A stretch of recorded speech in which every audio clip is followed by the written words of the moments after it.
umwuka wera yavuganye nanjye, ibi nimutabibona muzavuge ngo Ntambara Innocent Saturday ntiyari umuhanuzi. Ewe mwabyanga mwabyemera birabareba, naje gusanga kandi ndabisengera, kandi Imana ihamiriza nanjye yuko abamama ari fondasiyo yuko bashobora gushira ibintu ku murongo. Imana irabarengera, abantu barabarengera, amategeko arabarengera. Burya mu bapasitori iyo bimikwa iyi nshingano ntibayihabwa, ariko jyewe umwuka wera yavuganye nanjye ngo igomba kuba mu bigize ugomba kuba pasiteri. Rero ubu buhanuzi nazanye nimunyumve neza, mutanyumva nabi. Nitwa Ntambara Saturday, ndi umukozi w'Imana. Imana iravugana n'abamama ngo murebe buryo mwubaka neza urugo, mutabikora kandi ubu buhanuzi butatu abantu babwitondera. Rero reka mbabwire ikizazana itandukaniro hagati ya butike icuruza no hagati y'urusengero rusengerwamo, nuko pasitoro ugomba kuba umunaziri. Torero ry'Imana, abashumba bashaka kuyobora umurimo w'Imana muri iki gihugu cy'u Rwanda, jewe mvuganye n'Imana ngo tugabanye ibiryo, nanjye ndi umwe mu bakunda ibiryo. Iki nakibabwiye nk'intumwa, nk'umuhanuzi. Mugiye kubona ububyutse bwinshi hano mu gihugu cy'u Rwanda. Revival nico bita ububyutse mu Kinyarwanda. Gusenga everyday, gusenga buri munsi. Nusenga uzanesha, nunanigwa gusenga uzaneshwa. Senga. Action. Reka gusuhuze inshuti ya Gusenga everyday. Nizere ko meze neza mu muri kumwe nanje Mana Kiza Edouard, abari mu Rwanda twabwira ngo Imana ibaho umugisha, abari mu Burundi amahoro y'Imana, abari mu biyaga bigari mumva ikirundi n'ikinyarwanda ndetse n'ikinyamurenge, tubabwira ngo turakunda kuri channel ya Gusenga everyday. Ni gusenga buri munsi, nusenga uzanesha, ariko nubwo no gusenga uzaneshwa. Senga. Abari mu Burayi turabasuhuje cyane cyane inshuti zacu ziri mu Bubiligi, abari mu Faransa, abari muri Switzerland, tubabwira ngo Imana ibaho umugisha kubo guhitamo ibiganiro byacu. Abari muri Aziya turabasuhuje tubabwira ngo Imana ibaho umugisha. Abari mu Amerika, Imana ibaho umugisha kubo guhitamo ibiganiro bya Gusenga everyday, gusenga buri munsi. Cyane cyane inshuti zacu ziri muri Canada turabasuhuje tubabwira ngo yambi turakunda. Abari muri Australia turakunda. Imana ibaho umugisha. Nkuko rero mubona kuri kamera ya Gusenga everyday kumwe na Apostle Ntambara. Uraho Apostle? Muraho umukozi w'Imana. Mbanze nibwire nkuko wari umaze kubivuga abatureba bose, nitwa Apostle Ntambara Innocent, nkaba mpagarariye umuryango w'ivugabutumwa mu Rwanda ufite ubuzima gatozi witwa Successful Christian Ministries. Nkongera nkaba umwe mu bayobozi bayobora nanone umbrella yitwa NAF, amatorero n'amadini yibumbiyemo. Yandanezerewe rero kuba nje hano kuri televiziyo yitwa Gusenga everyday. Imana ibaha umugisha cyane. Ndishimiye Apostle kuba wemeye ubutumire bwacu, nubwo harasigiye kirekire ngutumira ntuze, ariko Imana iguha umugisha ko uyu munsi ugaragaye kuri Gusenga everyday. Narindi mu nshakisha cyo kuvuga hano, ariko ngishaka nanone ku Mana, kandi Imana yakimbwiye icyo ngomba kuvuga hano kuri iyi channel ya televiziyo Gusenga everyday, bisobanuye gusenga buri munsi. Urakoze Apostle, kuko cyane cyo gusenga buri munsi watangira usenga Imana. Urakoze cyane. Mana ishobora byose, mu izina rya Data n'Umwana n'Umwuka Wera, mpesheje umugisha buri muntu wese urebeye channel, ureba kino kiganiro, muha umugisha kandi mpa n'umugisha nabo mu izina rya Yesu. Amen. Apostle, mwaramuvuze ngo mwari mugisenga Imana ngo iguhe ubutumwa uzaza gutambutsa. Ntago ari ubutumwa. Kuri iyi nshuro nzanye ubuhanuzi kuri iyi channel kugira ngo abantu bumve icyo Imana ivugana nabo. Umuhanuzi w'Imana Apostle Ntambara Innocent Saturday azanye bakitondere kandi bacyumve neza nk'umuhanuzi. Ubuhanuzi rero nzanye bukomeye cyane ku muntu wese uri ku rwego rw'isi aho uherereye hose. Wumve neza ubu buhanuzi butatu, ubuhanuzi butatu, 1 2 3. Ubu buhanuzi butatu bwumve neza. Icyambere munyamakuru wa Gusenga everyday n'abanteza amatwi n'abarimo kundeba, ikintu Imana yambwiye ngo mbwire abitwa abamama bose bubahe abagabo babo. Nibamara kububaha bigiye kuzana amahoro mu ngo zabo, bizane amahoro no ku matorero. Je nabwiwe yuko itorero hari ibihe rinyuramo kubera abamama batakoze ibyo bagomba gukora, noneho bikaba ari byo bituma itorero n'amago bifite ibibazo. Koko je nahishuriwe yuko amago n'isengero muri iyi minsi hari umuriro birimo kunyuramo, wenda si zose n'amago si yose, ariko 80% ibyo mvuze birahari mu magamwe namwe no mu nsengero zimwe na zimwe. Noneho umwuka wera arantuma nk'umukozi wayo, kandi abantu bitonde, genda umukozi w'Imana ukuze, abantu barabibona. Ngiye muri Israel inshuro 24 nkoze umurimo w'Imana guhera muri 95. Nzi uko umuntu agwa, nzi nuko umuntu ahaguruka, nzi nuko umuntu ava mu mwuka, nzi nuko n'umuntu aguma mu mwuka. Rero ibi babyitondere cyane ibyo ndimo kubabwira. Abamama ndagira ngo mfate umwanya wo kubisobanuraho neza uburyo nabonye yuko abamama nibo bamama bagiye ubwa mbere kwamamaza inkuru yuko Yesu yazutse. Abamama, ibyanditswe byera bivuga ko abamama ari urwabya rworoshye, ariko naje gusanga abagabo ari rwo rwabya rworoshye. Ni ukuvuga abamama hari ibyo ushobora gukora bigasenya urugo rwawe kandi bigasenya n'itorero. Umugabo yo yavuye mu rugo amahoro, itorero rigira amahoro, ibyo akora bigira amahoro, niba ari kampani igira amahoro, niba ari urusengero rugira amahoro. Iyo yavuye mu rugo umugore yamuhesheje amahoro, ibintu byose bigenda neza. Noneho abamama muri iyi minsi bafite n'ikintu kivuga ngo uburinganire bwaraje. Umugore angana n'umugabo akangana n'umugabo. Singiye gukuraho itegeko kuko ndi umuntu wubaha igihugu, ndi umuntu wubaha amategeko, ndi umuntu ugandukira inzego za leta mu byo zintegetse gukora n'ibyo nsabwa n'amategeko bashizeho.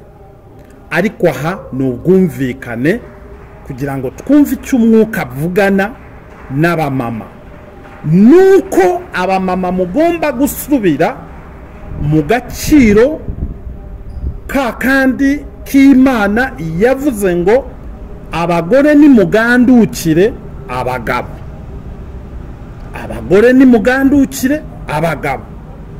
Bibiliya ikongera ikavuga ngo, kuko uburyo nabibonagamo bisa nkaho mubona uko ijambo ry'Imana rivuga ngo Kristo niwe mutwe w'itorero muri rusange. Uko niko binameze yuko umugabo ari we mutwe w'itorero w'urugo. Umugabo niwe mutwe w'urugo, byumvikane neza. Umugabo niwe mutwe w'urugo nk'uko Kristo ari umutwe w'itorero. noneho ibi by'amago ubujyanama natanga nkanjye ku giti cyanjye bitari mu byo kuvuga ngo nabyo n'iby'Imana yambwiye ahubwo ku giti cyanjye nuko umugore n'umugabo hakabaye hariho ubwumvikane ku bintu runaka, ariko abadamu aho bari hose ku isi umwuka wera arimo aravugana namwe ngo mwongere muhindukire murebe icyo mugomba gukora kugira ngo itorero ritagira ikibazo, ibintu byose bigende neza.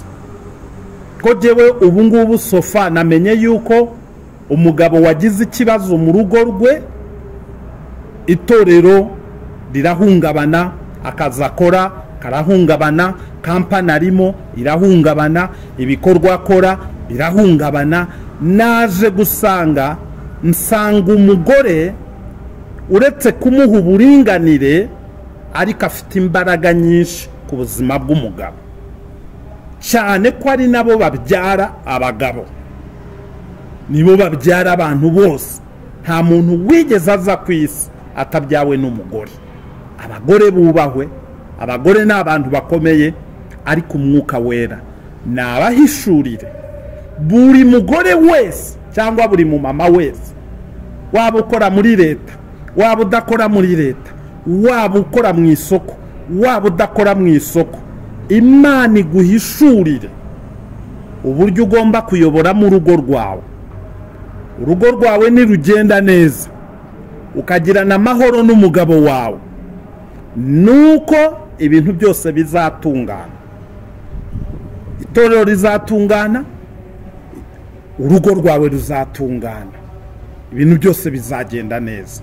Mu bundi buryo abadamu nimuhishurirwe, kuko jye sinabikora.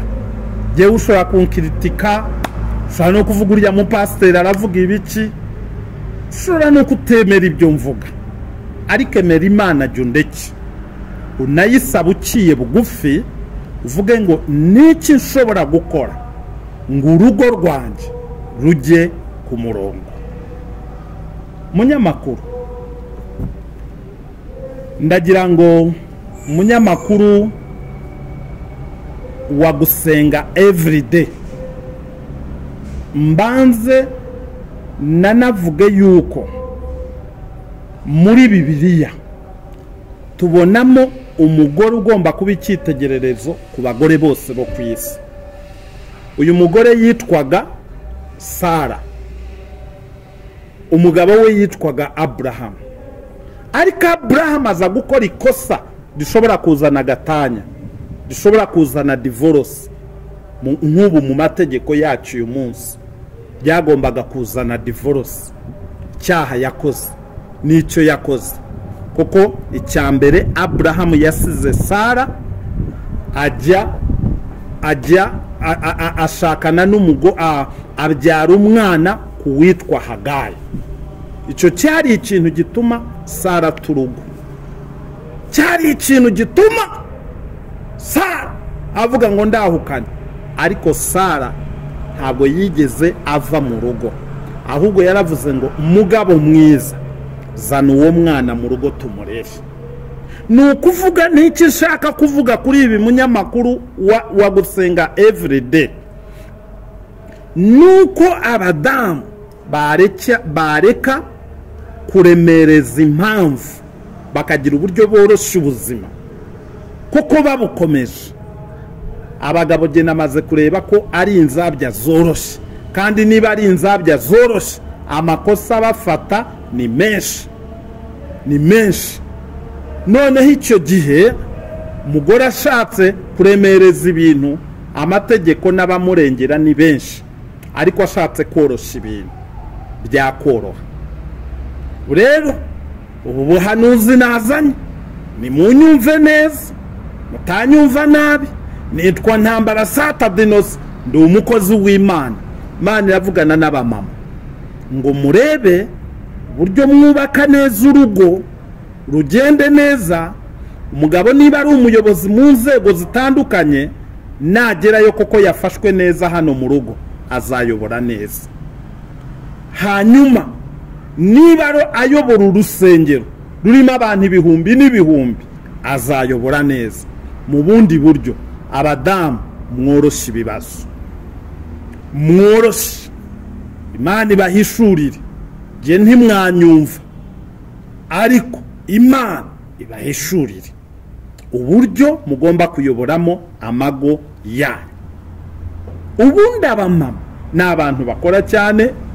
Umumama atwita umwana amezi 9 ari mu nda ye, akaryama gutya bikanga, akaryama gutya bikanga, akaryama gutya bikanga, akaza agakora akazi ko mu rugo, akaza agakora ibintu byinshi, akarera wa mwana, ubundi umwana akavuka bamubaza, ubundi akavuka bakoze iki, ariko umwana akaza ku isi.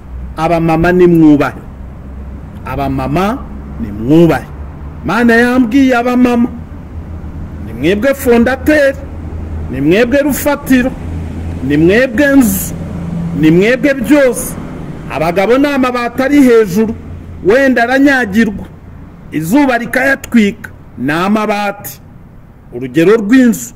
Ariko abamama ni mwebwe fondateri. Aya mabati n'inzu n'ibiki byose byicayeho nibikwicarira, hanyuma ukumva ko wasambura urugo, umenye ngo usambuye byinshi, usambuye yanzu yose yikubise hasi. Mu bundi buryo abamama mwubahe, mwubahwe aho muri hose ku isi hose.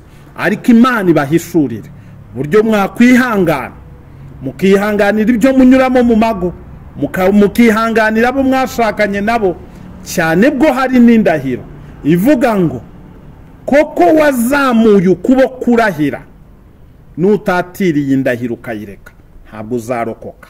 Uzasome neza muri Ezekiyeli ibice 17 umurongo wa 18. Ubwo nibwo buhanuzi nazanye bwa mbere buvuga ku cyitwa abadamu, ko mugomba kubaka amago yanyu, insengero zikubakika, igihugu kikubakika, ibihugu bikubakika, za kampani zikubakika, za business zikubakika, umuryango ukubakika, abana bagakura badasanga abapapa na mama, papa na mama bahora mu makimbirane. Abana bashobore gukurira mu burere bwiza. Ibyo bizadufasha kubona abagabo batagihunga amago, kubona abagabo batagihunga ibihugu kubera ibiki. Jewe mwabyanga mwabyemera birabareba, naje gusanga kandi ndabisengera, kandi Imana ihamiriza nanjye yuko abamama ari fondasiyo yuko bashobora gushira ibintu ku murongo. Naho nusambura iby'umugabo, umugabo wawe uzisanga isi yose igushigikiye, ikuri inyuma, ari wowe uvuga bikumvikana. Koko abamama je naje gusanga nsanga ntawe utabarengera. Imana irabarengera, abantu barabarengera, amategeko arabarengera. Rero nibo bagomba kumenya ngo nubwo ndengerwa na byose ariko niki nakora. Abamama ngo nibwo buhanuzi bwa mbere. Gusenga everyday. Hari icyo wabaza? Icya kabiri rero, nabwiwe yuko itorero ryo mu Rwanda nibishaka ari biryo kwisi, nta muntu ugomba kuyobora itorero, yaba apostle, yaba apotre, yaba reverend, yaba bishop, yaba musenyeri, yaba ndi, nta ugomba kuyobora itorero atazi inshingano. Burya mu bapasitori iyo bimikwa iyi nshingano ntibayihabwa, ariko jewe umwuka wera yavuganye nanjye ngo igomba kuba mu bigize ugomba kuba pasiteri. Nuko agomba kuba pasiteri uzi kwiyiriza ubusa agasegera itorero. Ngo ibyo nimutabikora, kandi ubu buhanuzi butatu abantu babwitondera, bwose buhagaze mu kuba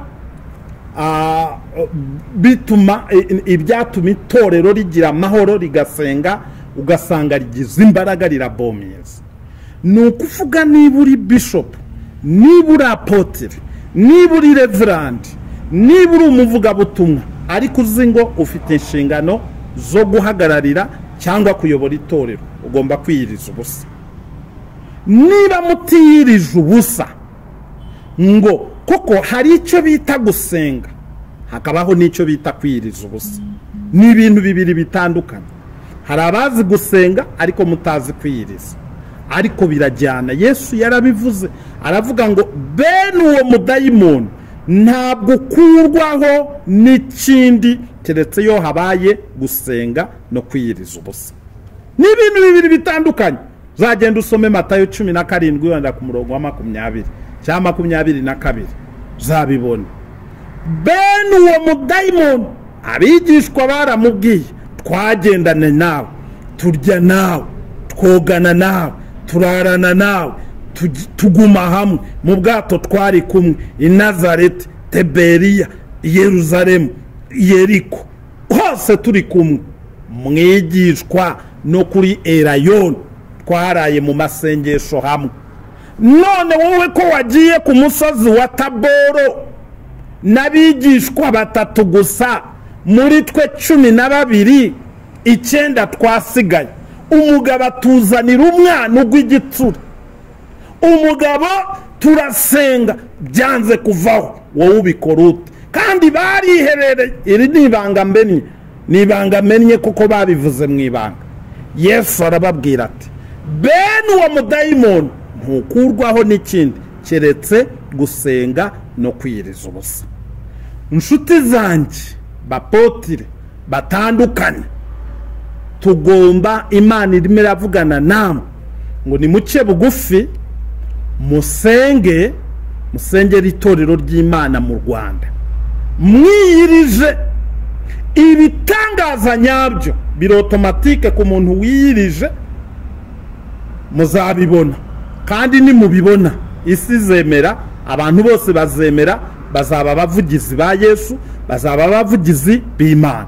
Abantu nibatangira kubona hariciriye ahantu ku mudugudu, bakabona kana karazutse nk'uko kazutse mu mudugudu w'Inayini, nta gupapira kurimo, abantu bakabibonesha amaso.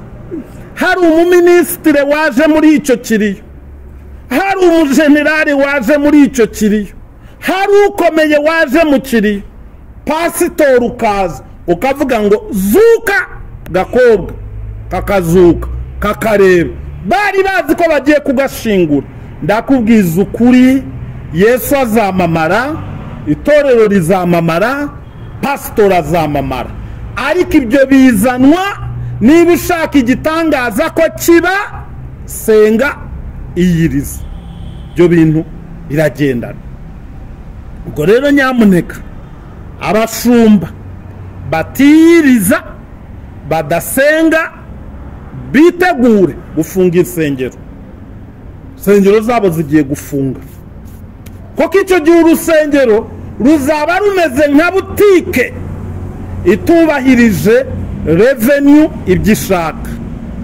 Iyo utatanze imisoro ya revenue ugomba gutanga, uhita ufungwa, butike yawe irafungwa. Burya abantu ntibanabizi, revenue igiramo n'itegeko rishobora guteza cyamunara ibyawe mu gihe utishyuye neza imisoro, ukagira ibirarane byinshi, bagufatira icyemezo bakaguteza kugeza wishyuye imisoro. Rero reka mbabwire, ikizazana itandukaniro hagati ya butike icuruza no hagati y'urusengero rusengerwamo, nuko pasitoro ugomba kuba umunaziri, reverend, apostle, musubire ku rufatiro rw'intumwa n'abahanuzi rwo kwiyiriza. Bibiliya ivuga iki ku bahanuzi? Bibiliya ivuga ngo babonye ikibazo cyateye itorero umunsi umwe. Abahanuzi barangije ngo bisiga ifu, barasenga.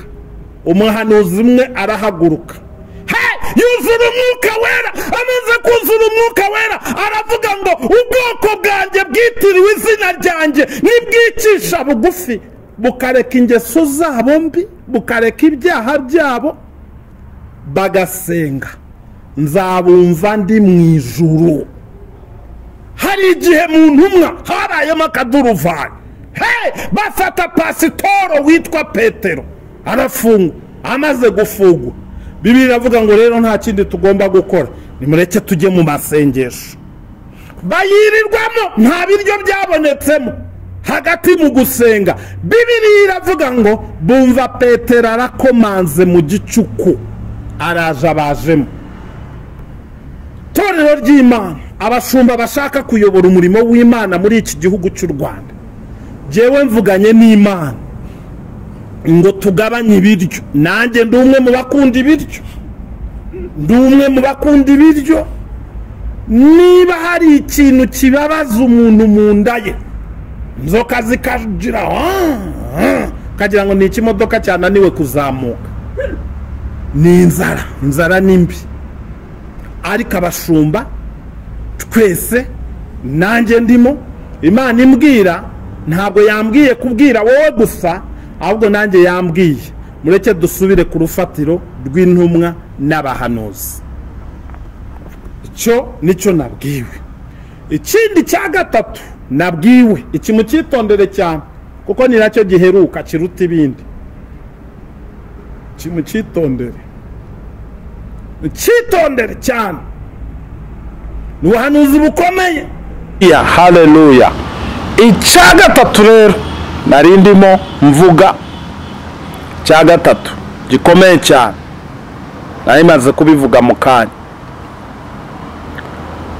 Umwuka wera yavuganye nanjye, ibi nimutabibona muzavuge ngo Ntambara Inosa Satade ntiyari umuhanuzi. Iki nakibabwiye nk'intumwa, nk'umuhanuzi. Mugiye kubona ububyutse bwinshi hano mu gihugu cy'u Rwanda.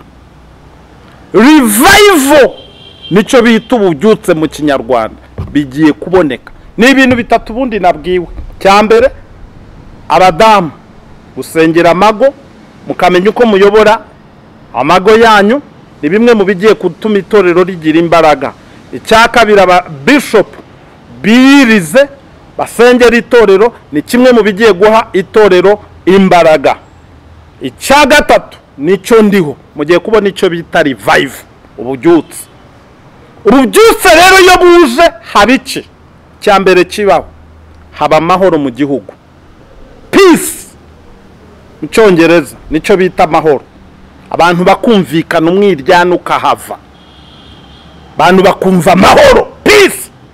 Yesu yaraje kugira ngo abantu babone amahoro, abantu babone amahoro. Amahoro ahita aboneka muri icyo gihugu, abantu bakumvikana, abantu bose aho bicaye mu nama zitandukanye, abantu bakumvikana kandi bagasohoka bose bumva bafite peace muri bo, amahoro. Hari inama zikorwa mu nsengero cyangwa he, abantu bakavaho basa nkaho bariwe n'amavubi cyangwa n'inzuki, batumvikana mu mitima yabo, kabona baraseka ariko imbere muri bo batumvikana. Rero ngo mugiye kubona icyo bita amahoro. Cyo nicyo revival izana icya mbere. Icya kabiri, indwara z'ibyorezo ziva mu gihugu zikagenda indwara, ntabwo mwongera kuzibona iyo revival yaje. Icya gatatu, iyo revival yaje igihugu kibona uburinzi.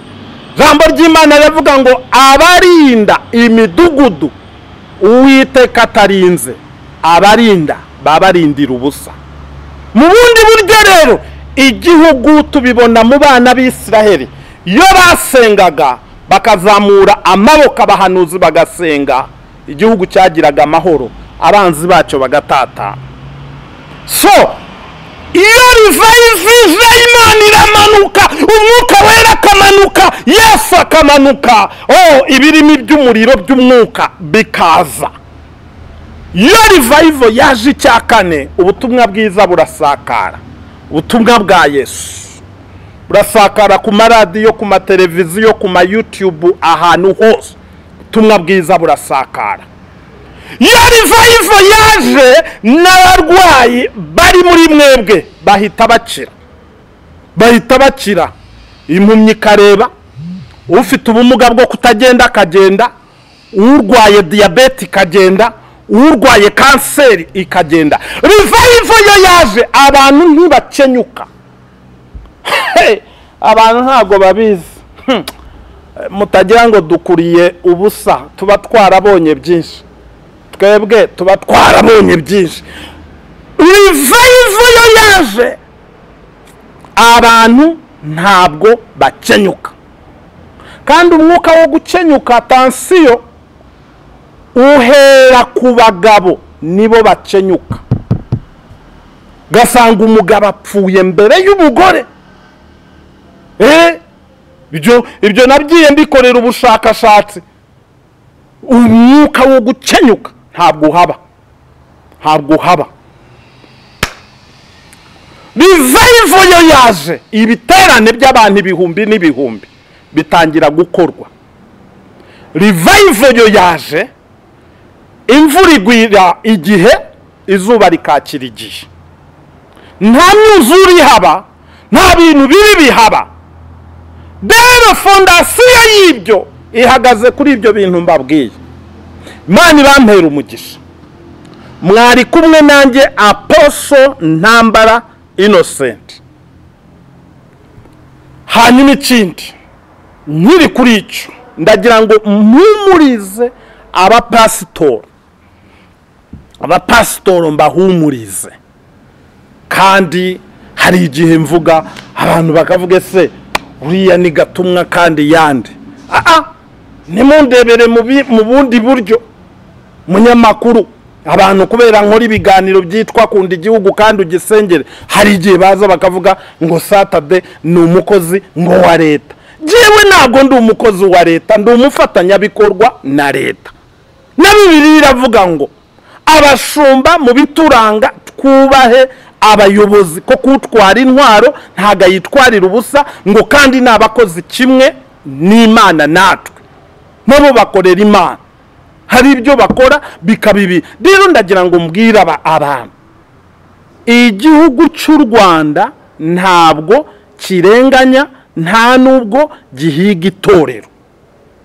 Abantu ibyo ngibyo babyumve neza. Hari abantu bagenda bakavuga mu Rwanda amatorero ntiyemewe, ntabwo basenga ibiki. Oya, mu Rwanda turasenga, ahubwo ababa mu mujyi wa Kigali turi mu mujyi wihuta cyane. Ntabwo ubuyobozi buba bwifuza kugira ngo amazu abantu bararamo aba amazu meza cyane, ngo kandi insengero zo zisigare hasi. Oya, byose barashaka bigendere hamwe. Ahubwo hari ikintu bamwe bakora leta itabatumye, aricyo kintu nshaka bamwe babikora. Nanone iki ngiki ababishinzwe bazabisuzume. N'abantu baca amazi itorero cyangwa bakaba baca amazi umushumba.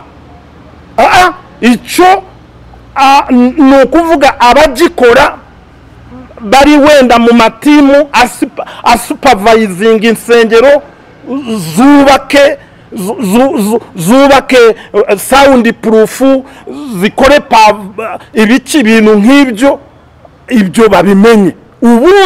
Ubundi ntabwo abantu bagomba kuba basenga ngo daso yambaye umwambaro, polisi cyangwa umusirikare binjire mu rusengero. Oya, urusengero burya rumeze nk'ihoteli. Warubizi wowe cyangwa undeba urabizi? Ihoteli iyo uyijyanye ukayishiraho cyane amakamera, imbwa zisaka, imbunda nyinshi, abapolisi benshi, abasirikare benshi, icyo gihe ihoteli uyikiye isoko. Abantu ntabwo baba babizi, bajye bareka Saturday mbabwire. Ni ukuvuga wa wundi w'indaya aravuga ya hoteli ibiri haba naba, ntabwo jewe njyayo. ntabwo njyayo. Noneho yaretse kujyayo, icyo gihe kiba n'iki muri iyo hoteli irahomba kuko ibuze abakiriya. Ahubwo ikiba kigomba gukorwa n'iki? Burya izi nzego zose, yaba polisi, yaba daso, yaba igisirikare, nabo bemerewe kwambara iyi myenda yo twambara nk'abasivili. Nawe akaza mu rusengero akicara akareba uwo mupasitoro ibikorerwa muri urwo rusengero cyangwa ibikorerwa muri iyo hoteli ni ibiki. Noneho byaba biri ngombwa ya fosi yabambaye ikabona kuza. Nk'ubu munyamakuru jewe hari ibintu nashigikiye, ibintu byo gushira abapolisi ku mihanda bagashira n'abasirikare ku mihanda, je narabishigikiye, nabishigikiye neza neza. Kubera iki? Iyo umunyabyaha abonye uwambaye uniforme ari ku muhanda ahagaze, ntabwo akora ikibi kuko arabona ikibi murinda, ntabwo abikora. Ubu rero abantu baza mu nsengero ntabwo leta yabibatumye bamwe, niyo mpamvu nshizeho ijambo bamwe, kuko je nkuriye muri iyi leta kuva muri 1994 ndebe iyi leta uko ikora. Iyi ni leta ishaka umuturage wo hasi ko azamuka, igihugu ko gitera imbere, ko kizamuka. Ndabizi leta ntiyababwiye ngo mujyane polisi, mujyane daso, mujyane ibingibi mu nsengero. Oya, injiniyeri w'umurenge cyangwa w'akarere cyangwa wahe cyangwa umuntu ugize usanzwe ukorana n'izo nsengero arahagije kuza kavuga mukora ibi nibi. Pasiteri agatumizwa wenyine akavuga twasanze iwawe hagomba gukorwa iki n'iki bigakorwa. So rero ndagira ngo mpumurize abashumba, mpumurize amatorero, leta yacu ndayizi 100% ikunda amatorero, ikunda insengero. Ejo bundi rero nigeze kuvuga ikintu abantu bagira ngo ni ibintu bya satade. Ejo bundi nigeze kuvuga ibintu, ndavuga perezida wacu ubwo bubyutse mubona bubi Buganda, niwe warwaniriye kiriya gihugu abantu nibaperereza amakuru, na perezida Museveni igihugu barakigira. Ejo bundi Imana iduhica u Rwanda, hanyuma turangije atuyoboye neza. Yatuma bariya basenga badasenga, ntabwo ari byo. Ahubwo akantu gahari nanone, niba nje hano nisabire jewe abantu bashinzwe aya matorero akiri mato, nafashwe narerwe azamuke agere ku rwego rugomba kugerwaho. Urambwira ibyo ngibyo abaporoso bamaze imyaka inga cyangwa abakatolike bamaze imyaka inga, wowe wafata satade utaramenya no kugura ikoti, warangiza ukangereranya na musenyeri w'abakatolike ugira bije ya miliyari zinga. Abantu bagiye bareka, genda cyafinda. None se ungereranye na musenyeri Rukamba cyangwa ungereranye na musenyeri Kambanda cyangwa Mbanda, duhuriye ko ngendera ku igara akabagendera muri V8, ariko nanjye ngomba gutsindagizwa hazagera mu gihe nanjye ngenda muri V8. Niba ntayigenzemo abandi inyuma mu myaka 100 nabo bazaba bagenda muri V8, ariko byatangiye buhoro buhoro. Rero icyo ndimo kuvuga, abantu nituyoboke icyerekezo cy'umujyi wa Kigali uko bashaka umujyi umera, nta rusaku, nta byuma bisakuriza abaturanyi, ntaki gutyo. Ariko tunasaba aba babwiwe gukora ibintu babikore mu buryo buri professional, badahutashije uwo ari we wese, kugira ngo isura yacu y'abakerarugendo bari mu mahanga bari hirya no hino bareke kumva mu matwi yabo ngo insengero mu Rwanda ntabwo zemewe. Byo birambabaza yuhuye n'abapasitori akavuga ngo mfashe baga ndagiye kubera urusengero rwanjye rwafunzwe byagenze gutya na gutya. Ariko rimwe na rimwe biba ari imyumvire itaragera kuri gahunda igomba kugeraho. Mani baha umugisha. Hanyuma mu izina rya Data n'Umwana n'Umwuka Wera, ntegetse umuntu kandi musaba kugira ngo ahagararane n'iki kinyamakuru cyitwa Gusenga Everyday, akigurire kamera rwose. Ndabona ikeneye nka miliyoni, niba atari miliyoni imwe n'igice. Rwose bagurire kamera, bamamaza ubutumwa bwiza, batambutse ibiganiro by'abakozi b'Imana. Ndashaka kuva hano ngusengeye ugiye kubikora. Niba wabagurira kamera rwose, Gusenga Everyday kumva wayisengera kamera, ushobora kuba uri umugabo, ushobora kuba uri umumama, cyangwa mushobora kuba muri mwembi, nimufata icyemezo iyi Gusenga Everyday muyigurire kamera.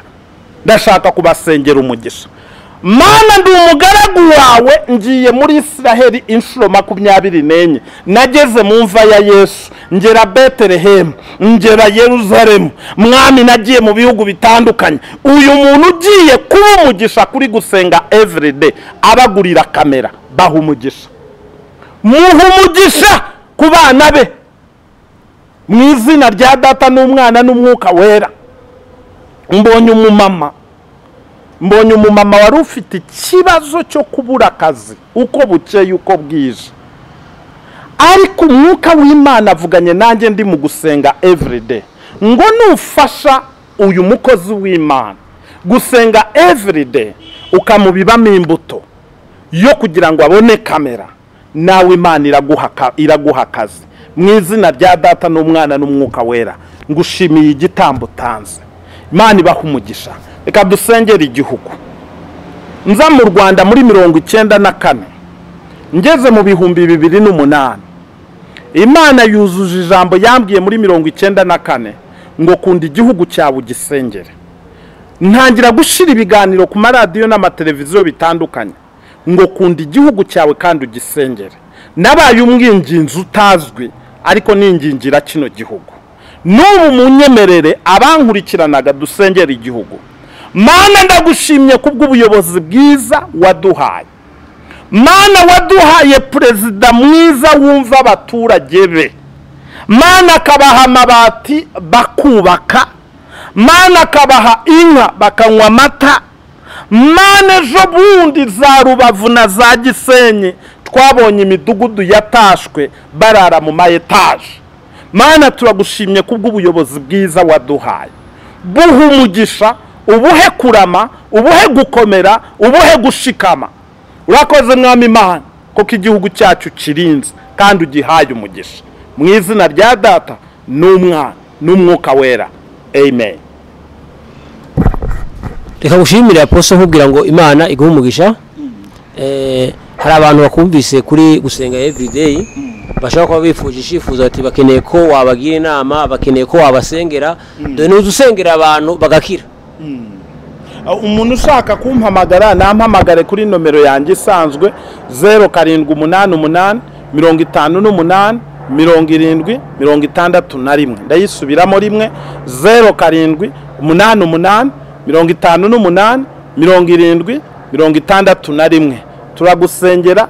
Imana yampaye ubushobozi bwo gusengera abantu batabyara bakabyara. Imana impa ububasha bwayo kugira abantu inama z'amago yendaga gusenyuka akongera kubakika. Imana iguha umugisha. Uretse n'ibyo uri umukozi w'Imana, imbaraga zimaze kugushiramo kugira ngo ukore umurimo w'Imana, ndi hano kugufasha no kukubwira ngo imyaka maze irenga 29 nkorera Imana, nabikoze gute nkagufasha kugira ngo urusheho gukorera Imana. Uri umukozi w'Imana udasanzwe ukora ku rwego ruri international, nagufasha mu izina rya Data n'Umwana n'Umwuka Wera. Ako Gusenga Everyday, Imana iguha umugisha. Imana iguha umugisha. Ndawugusabiye by'umwihariko. Egewe ndebwa n'abantu benshi kandi basobanutse, ariko abo bantu bandeba kandi basobanutse ab'ingeri zose, aboroheje n'abakomeye, bumve ko ngusabiye umugisha. Mfite n'impamvu kuki mvuza abantu ngo bakugurire kamera, kandi urayibona rwose nziza, hagati ya 1,1 na 2,1. Umuntu umwe araza kubikora hano, umuntu umwe arabikora kuko uri umuntu mwiza, ugira urukundo, uratanga. Ndibuka ibikorwa byiza ukorera umurimo w'Imana aho mbereye mu rusengero. Uri umuntu mwiza, ubutaha ninza nzagushira mu kiganiro abantu bareba isura yawe. Imana iguhe umugisha kandi umbabarire kuba nari naratinze kuza kuri iyi channel, ariko nzi ko ntazagutererana turi kumwe. Imana ibahe umugisha. Shalom. Reka dushimire umuntu yabanye natwe muri kiganiro. Reka dushimire umuntu uzufata ibiganiro byacu akabisharinga cyangwa akabipartaja cyangwa akabihereza inshuti yo tukubwira ngo Imana iguhe umugisha. Reka dushimire umuntu wakanze subscribe, nawe ushobora gukora bwa mbere ubonye channel ya Gusenga everyday tukusaba ngo ukande subscribe cyangwa ukore sabone kugira ngo uzazubone ibiganiro byacu bitakugoye. Kiganiro nawe utaha. Shalom shalom. Gusenga everyday, gusenga buri munsi. Nusenga uzanesha. Nunanigwa gusenga uzaneshwa. Senga.